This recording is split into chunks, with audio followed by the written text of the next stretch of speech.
ዩክሬን እያበቃላት ነው። የፑቲን የበቀል እርምጃ ወደ ፖላንድ ተሻገረም። ዩክሬን እያበቃላት ነው። በዘለንስኪ ሱት ስሌት ዋጋ እየከፈሉ ያሉት ዩክሬናውያን በሞስኮ በትር ቆስለዋል። ዩክሬን በፑቲን የበቀል ቡጢ እየተነረተች ነው። የበቀል ምቱ የራሻን እውነተኛ ወታደራዊ አቅም ያሳየ ነው ተብሎለታል። ዘለንስኪም አልቻልኩም ድረሱልኝ ሲል ሰሚ አልባ የድረሱልኝ ጥሪ አሰምቷል። ድረሱ የተባሉት ምዕራባውያን አገራት ግን ለራሳቸውም ሰግተው ዝናብ እንደረጨው ፍየል ጥጋቸውን ይዘዋል። የዘለንስኪ የድረሱልኝ ጥሪ በተሰማ ማግስት ደግሞ የሩሲያ የበቀል እርምጃ ዩክሬንን ተሻግሮ ፖላንድ ገብቷል። በጂኦግራፊ አቀማመጧ ለኪየቭም ለሞስኮም የምትቀርበው ፖላንድ ለዩክሬን እያደረገች ባለችው ስልታዊ ድጋፍ በሞስኮ እርምጃ እየተወሰደባት ነው። ቀጣዮቹ የፑቲን ሰይፍ ሰለባ ፖላንድ፣ ጀርመንና እንግሊዝ ሊሆኑ እንደሚችሉ ተፈርቷል። የኔቶና ሩሲያን ጦርነት ሊያዋልድ ይችላል በሚል ስጋት ተፈጥሯል። የምዕራባውያን የበላይነት እየገነነበትን ዓለም አፍርሰው አዲስ የዓለም ስርዓት ለመገንባትና ፍትህ ለማስፈን እየተፍጨረጨሩ ያሉት ፑቲን ወደ በርሊን ግንቦች ወይንም ወደ እንግሊዝ ከተሞች ሊተኩሱ እንደሚችሉ የምዕራባውያን ወታደራዊ ትንተና ሰነድ አብራርቷል። ተወደዳችሁ የቻናላችን ቤተሰቦች ዩክሬን እያበቃላት ነው። የኪየቭን ጉዳይ የፈጻጸሙት ቭላድሚር ፑቲን ፊታቸውን ከዩክሬን አንስተው ጠላት ወዳሏቸው ሌሎች የአውሮፓ ሀገራት አዙረዋል። እርምጃቸውን ፖላንድ ላይ የሚጀምሩ ይመስላል። ኢየሱስ ክርስቶስ ከደቀ መዛሙርቱ ጋር ራት በሚበላበት ወቅት ከናንተ መካከል አንዱ ይክደኛል ሲል ደቀ መዛሙርቱ እኔ ሆን እንዳሉት ሁሉ እንግሊዝና ጀርመን እንደዚሁም ፈረንሳይ ቀጣዩ ተረኛ እኔ ሆን እያሉ ሰቀቀን ውስጥ ገብተዋል። ለፑቲን ጥቃትም እየተዘጋጁ ነው። ዩክሬን እሪ በከንቱ ሆናለችም። ብትጮህ ብትማጸን አሉ የሚላት ወገን አታለችም። አሜሪካ፣ ጀርመን፣ ፈረንሳይና እንግሊዝ ከንፈር ከመምጠጥ ውጪ ኪየቭን መርዳት አልቻሉም። ይህ የሆነው ደግሞ እጅግ አስደንጋጭ በሆነው የሞስኮ ጥቃት የተነሳ ነው። ከዩክሬን ሰማይ ስር ሽንፈት ነግሷል። የዘለንስኪ ቤተ መንግስት በሽንፈቱ እየታመሰ ነው። ዩክሬናውያን የሞስኮ የበቀል ጥቃት ማቆሚያ የት ነው እያሉ ነው። የትላንቱ የራሻ ሚሳኤልና ድሮን ናዳ የራሻ ያላስ ብሏቸዋል። የሩሲያ ዜና ምንጮች ባሰራጩትና ዩክሬንም ባረጋገጠችው መረጃ በትላንትናው ዕለት 499 የአየር ጥቃቶች ዩክሬን ላይ ተፈጽመዋል። 479 ድሮኖች፣ 4 ኤሮባሊስቲክ ሚሳኤሎችና 3 ክሩዝ ሚሳኤሎች ሩሲያ ከተጠቀመቻቸው መሳሪያዎች መካከል ተጠቃሾቹ ናቸው። ከሚሳኤሎቹ መካከል ሁለቱ ሰሜን ኮሪያ ሰራሽ ባሊስቲክ ሚሳኤል መሆናቸው ታውቋል። ሀገር አልበቃ ብሏቸው ለያዥ ለገናዥ አስቸግረው የነበሩት ዘለንስኪ በትላንት ምሽቱ ጥቃት ተስፋ ቆርጠው ጥቃቱ እጅግ ከባድና አሳሳቢ ነው፣ ዩክሬን በአየር ላይ ከሚደርሱ ጥቃቶች ራሷን ለመከላከል ተጨማሪ ድጋፎች ያስፈልጋታል በማለት ድረሱልኝ ሲሉ አምሽተው ውለዋል። ዘለንስኪ ከድሮን ናዳው በኋላ በኤክስ ገጻቸው ላይ ባሰፈሩት መልእክት የሩሲያ ሚሳኤሎችና ድሮኖች በአሜሪካና በሌሎችም የዓለማችን ሀገራት የሚደረገውን የሰላም ጥረት ቅርቃሮ እስከተውታል። ተኩስ አቁም እየተጠየቀ ባለበት ወቅት ዛሬም በከፍተኛ ሁኔታ በድሮንና በሚሳኤሎች ተደብድበናል። የዛሬው ጥቃት ከኪየቭ አንስቶ እስከ ኦዴሳ፣ ዲምፖሮና ቼርኒቭ ድረስ የዘለቀ ነበር ብለዋል።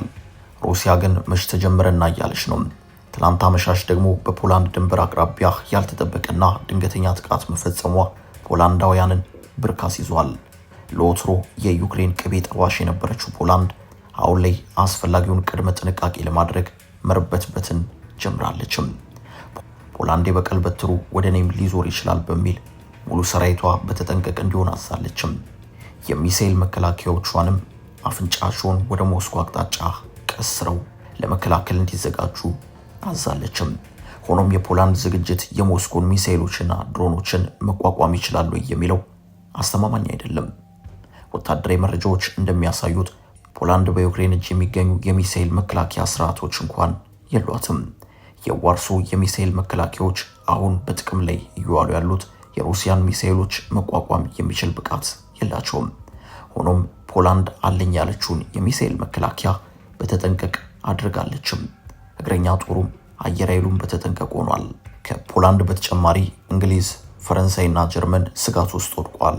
የዩክሬን ነገር እያበቃ በመሆኑ ፑቲን ወደኛ መዞሩ አይቀርም በሚል ሰግተዋል።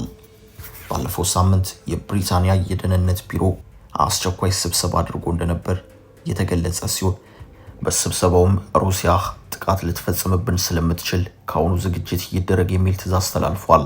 በተመሳሳይ ጀርመንም ዝግጅቷን አጧጡፈዋለችም። ይህንን ተከትሎ የዩክሬን ጦርነት ከመገባደድ ይልቅ የመስፋፋት አዝማሚያ እያሳየ ነው። በሞስኮ በትር የተደፈቀችው ዩክሬን እያበቃላት መሆኑን ተከትሎ የአውሮፓ ሀገራት ሰይፉ ወደ እነሱ እንደሚዞር ገምግመዋል። የፑቲን ዓላማ የዓለምን ፖለቲካዊ ስርዓት ከመቀየር እንደሆነ የሚያውቁት ሀገራቱ ወታደራዊ ዝግጅታቸውን እያጧጧፉት ነው።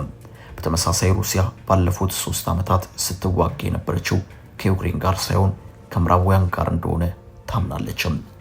አቅሟንም ያዘጋጀችው በዚህ ልክ ነው።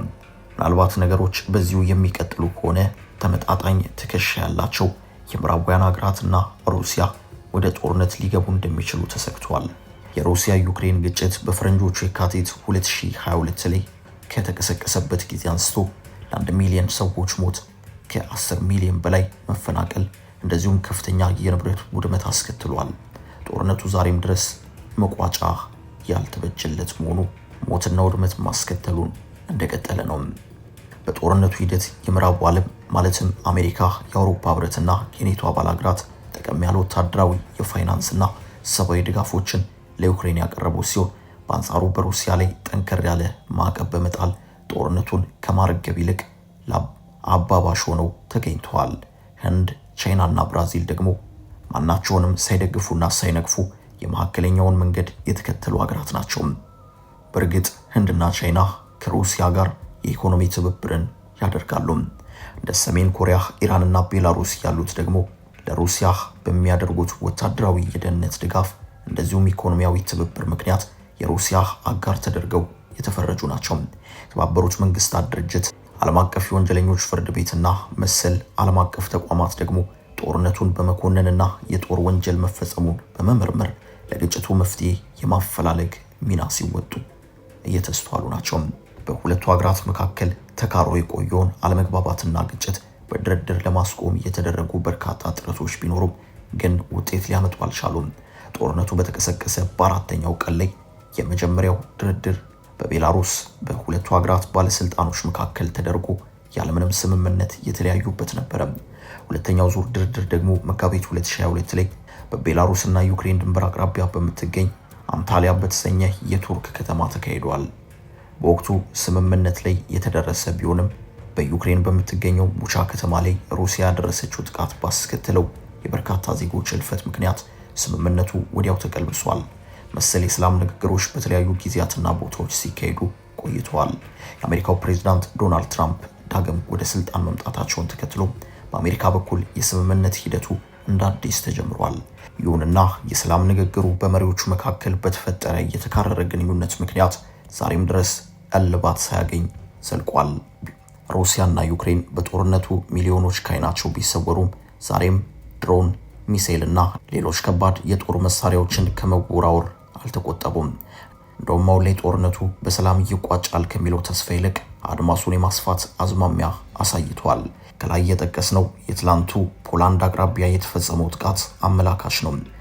በተጨማሪም የጀርመን፣ ፈረንሳይና እንግሊዝ ልንጠቃ እንችላለን በሚል እያደረጉት ያለው ወታደራዊ ዝግጅት ጦርነቱ የመስፋፋት አዝማሚያ እያሳየ ለመሆኑ አስረጂ ሊሆን ይችላል።